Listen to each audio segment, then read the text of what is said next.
महाभारत के भीषण युद्ध का आज एक वृत्तांत सुनाता हूँ। वीर घटोत्कच और सूर्यपुत्र का भीषण युद्ध बतलाता हूँ। संध्या काल का समय रहा था जब युद्ध अति भयंकर था। तभी पांडव सेना में आया मानो एक बवंडर था। कौरव सेना देख के उसको पल भर भी ना रुक पाई थी।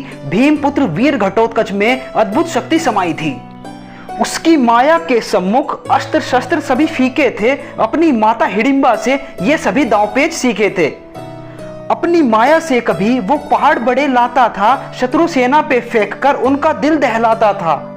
ऐसी ही माया से उसने रण में कौशल दिखलाया था। अपनी एक ही फूंक से कितनों को मृत्यु लोक पहुंचाया था। देखकर दानव रूप को दुर्योधन भी घबराया था। पांडव सेना में ऐसा अब कौन योद्धा आया था। कुछ समझ में ना आकर रथ उसने अपना दौड़ाया था, पर घटोत्कच की माया से वो कहीं भाग ना पाया था। फिर दुर्योधन और घटोत्कच में युद्ध बड़ा घमासान हुआ, लेकिन पल भर में ही उसने दुर्योधन को लहूलुहान किया।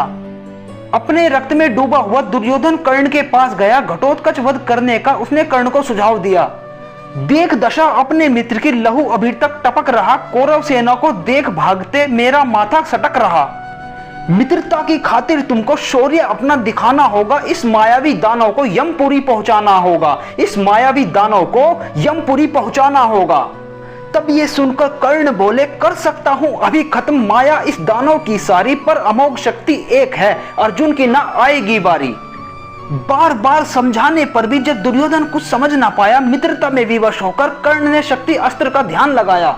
बेबस होकर दानवीर ने शक्ति अस्त्र चलाया था। पल भर में घटोत्कच को यमपुरी पहुंचाया था। मरते मरते भी घटोत्कच आकार अपना बढ़ा गया। अपने काका अर्जुन को सूर्यपुत्र से बचा गया। अपने काका अर्जुन को सूर्यपुत्र से बचा गया।